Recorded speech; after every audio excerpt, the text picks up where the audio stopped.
ಹಾಲು ಉತ್ಪಾದಕ ಬಂಧುಗಳು ಭಾಳ ಸಂತೋಷದಲ್ಲಿದ್ದೀವಿ. ನಮಗೆ 1 ಲೀಟ್ರ್ ಹಾಲಿಗೆ 10 ರೂಪಾಯಿ ದರವನ್ನು ಜಾಸ್ತಿ ಮಾಡಿಕೊಡ್ಬೇಕು, ರೈತರ ಕಷ್ಟಕ್ಕೆ ಮಾನ್ಯ ಮುಖ್ಯಮಂತ್ರಿಗಳು ಸ್ಪಂದಿಸಬೇಕು ಅಂತೇಳಿ ಸರ್ಕಾರದ ಗಮನವನ್ನು ಸೆಳೆಯೋದಕ್ಕೆ ಇವತ್ತು ಈ ಹೋರಾಟ ಎಲ್ಲ ನನ್ನ ತಾಲೂಕಿನ ರೈತರ ಪರವಾಗಿ ಇವತ್ತು ಈ ಹೋರಾಟವನ್ನು ಹಮ್ಮಿಕೊಂಡಿದ್ದೀವಿ ಸರ್. ಪ್ರೋತ್ಸಾಹಧನ ಎಷ್ಟು ಮಾಡಬೇಕು ಅಂತ ಪ್ರತಿ ಲೀಟ್ರಿಗೆ ಎಷ್ಟು ಮಾಡಬೇಕು?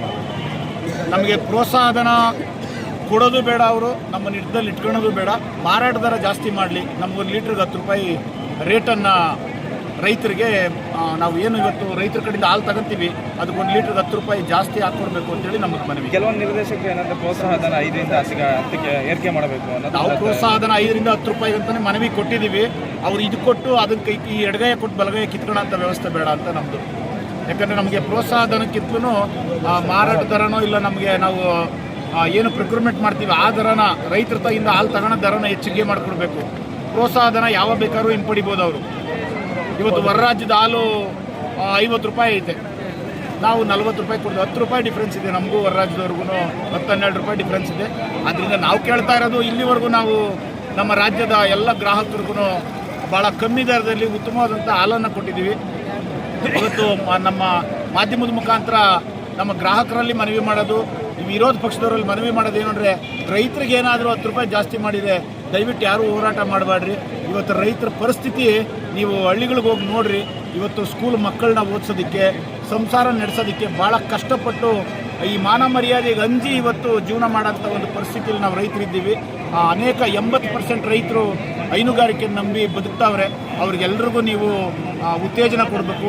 10 ರೂಪಾಯಿ ಏನು ಮಹಾ ಜಾಸ್ತಿ ಏನಲ್ಲ. ಬೆಂಗಳೂರಲ್ಲಿರ್ತಕ್ಕಂಥ ಎಲ್ಲ ನಮ್ಮ ಅಣ್ಣ ತಮ್ಮಂದರು ಇದಕ್ಕೆ ಸಹಕಾರ ಕೊಡಬೇಕಂತ ಮನವಿ ಮಾಡ್ತಾರೆ. ನೀವು ಗಡುವೆ ಏನಾದರೂ ಕೊಡ್ತಾ ಇದ್ದೀರಾ ಸರ್ಕಾರಕ್ಕೆ? ಇಲ್ಲ ಅಂದರೆ ಎಷ್ಟು ನಿಗದಿತ ಸಮಯದ ಒಳಗಡೆ ನೀವು ದರ ಏರಿಕೆ ಮಾಡಬೇಕು ಅಂತ?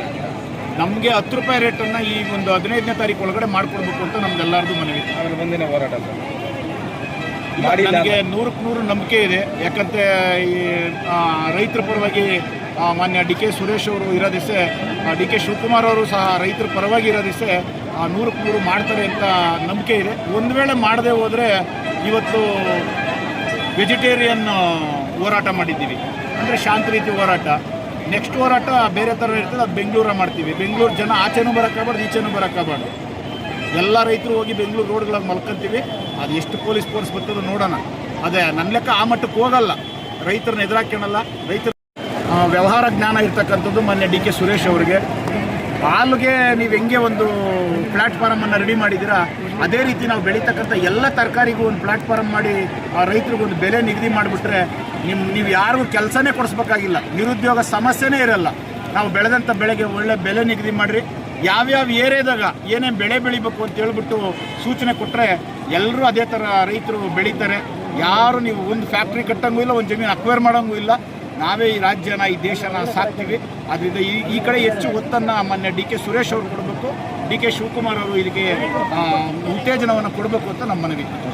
ಸೊ ಇವತ್ತು ತಾವೆಲ್ಲರೂ ಬಹಳ ದೂರದಿಂದ ಬಂದು ಇಲ್ಲಿ ಮನವಿ ಕೊಟ್ಟಿದ್ದೀರಾ. 2 ಥರ ಮನವಿ ಕೊಟ್ಟಿದ್ದೀರಾ. ನಮಗೆ ಒಂದು ಪ್ರೋತ್ಸಾಹಧನದ ಮೊತ್ತನ ಹೆಚ್ಚಿಸಬೇಕು ಅಂತ ಹೇಳಿ, ಇನ್ನೊಂದು ಸಹಕಾರ ಸಂಘಗಳ ಕಟ್ಟಡ ಏನಿದೆ ಅದಕ್ಕೆ ತೆರಿಗೆ ಏನು ವಸೂಲಾತಿ ಮಾಡ್ತಾ ಇದ್ದಾರೆ ಅದನ್ನು ನಿಲ್ಲಿಸಬೇಕು ಅಂತ ಹೇಳಿ, ಇದೆರಡೂ ಸರ್ಕಾರದ ಮಟ್ಟದಲ್ಲಿ ನಿರ್ಧಾರ ಆಗಬೇಕು. ಮತ್ತು ನಾನೀಗ ಸಂಬಂಧಪಟ್ಟ ಸಚಿವರಿಗೂ ಸಹ ಕಳಿಸ್ತೇನೆ ಮತ್ತು ಸನ್ಮಾನ್ಯ ಮುಖ್ಯಮಂತ್ರಿಗಳ ಕಚೇರಿಗೂ ಸಹ ಕಳಿಸ್ತೇನೆ. 24 ಗಂಟೆ ಒಳಗಡೆ 10 ರೂಪಾಯಿ ಘೋಷಣೆ ಮಾಡಿದ್ರೆ ಅವರ ಅಧಿಕಾರ ಹೋದ್ರು, ಅವರ ಜೀವನ ಪರ್ಯಂತ ಅಲ್ಲದೆ ಮುಂದಿನ ದಿವಸದಲ್ಲೂ ಸಹ ಶಿವಕುಮಾರ್ ಅವರು ಇದ್ದಾಗ ಏಕಾಏಕಿ ಒಂದೇ 24 ಗಂಟೆಗೆ 10 ರೂಪಾಯಿ ಜಾಸ್ತಿ ಮಾಡಿರೋನ್ನ ಕೂಗು ನಿಲ್ತದೆ. ಇದಕ್ಕೆ ಉದಾಹರಣೆ ಅಂದ್ರೆ ಇವತ್ತು ನಾವು ಏನ್ ನಿಂತಿದ್ದೀವಿ, ಈ ಭವನ ಆಗಬೇಕಾದ್ರೆ ಸನ್ಮಾನ್ಯ ಕೃಷ್ಣ ಬೈರೇಗೌಡರು ಶ್ರಮ. ಕೃಷ್ಣ ಬೈರೇಗೌಡರು ಇವತ್ತು ಬೇರೆ ಅಧಿಕಾರ ತಗೊಂಡಿರ್ಬೋದು, ರಾಜಕೀಯ ಮುಖ್ಯ ಅಲ್ಲ.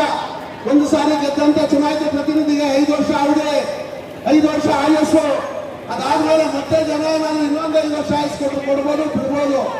ಇತಿಹಾಸ ನಿಲ್ಲೋದು ನೀವು ಅಧಿಕಾರ ಇದ್ದಾಗ ಏನು ರೈತರಿಗೆ ಅನುಕೂಲ ಮಾಡ್ತೀರಾ ಅದು ಶಾಶ್ವತವಾಗಿ ನಿಂತೋಗಿದೆ, 100 ವರ್ಷ ನಿಲ್ತದೆ.